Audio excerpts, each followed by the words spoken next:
David moves from the inner life of the blessed man in verse 4 to the outer reach of God's power in verses 5 through 8. The scope expands. What began with praise in Zion now stretches to the ends of the earth and the farthest seas. By terrible things in righteousness wilt thou answer us, O God of our salvation, who art the confidence of all the ends of the earth, and of them that are afar off upon the sea. Psalm 65, verse 5. The phrase, terrible things in righteousness, arrests attention. God answers prayers, but not always with gentleness.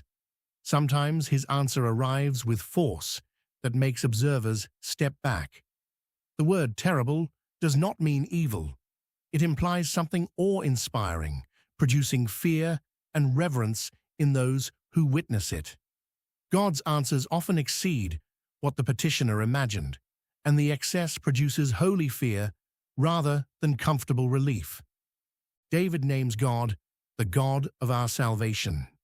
The power is not random.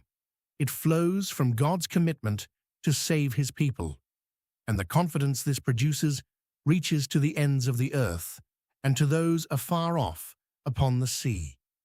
The nations at the world's edges find their only legitimate confidence in the God of Israel.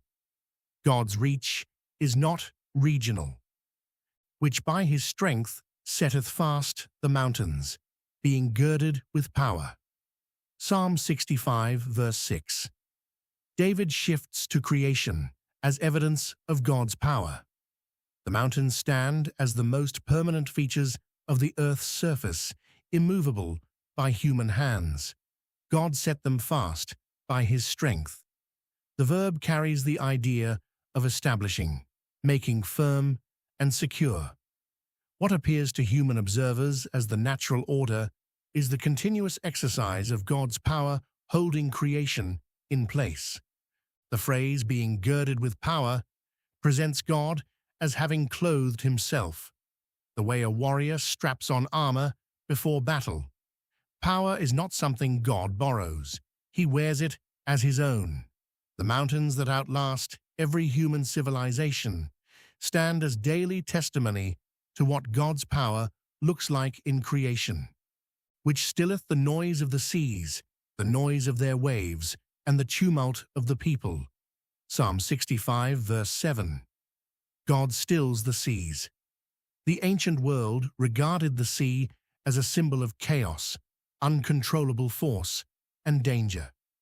David pairs the noise of the seas with the tumult of the people, placing both under God's authority in the same verse. The connection is deliberate.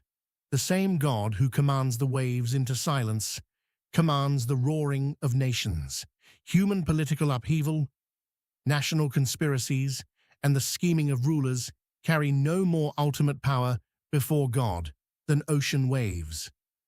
Jesus showed this connection on the Sea of Galilee when he rebuked the wind and the water, and they obeyed at once.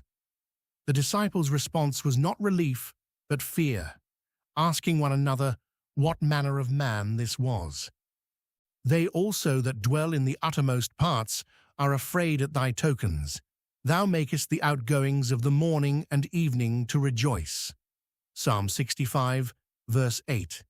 The tokens are God's signs, the visible acts of his power in creation and history. People at the earth's farthest boundaries see these signs and are afraid. Fear is not terror without hope.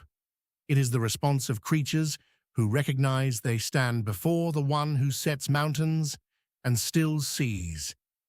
David closes the verse with sunrise and sunset. God makes the outgoings of the morning and evening to rejoice. Every dawn and every dusk is God's doing, and both carry his joy.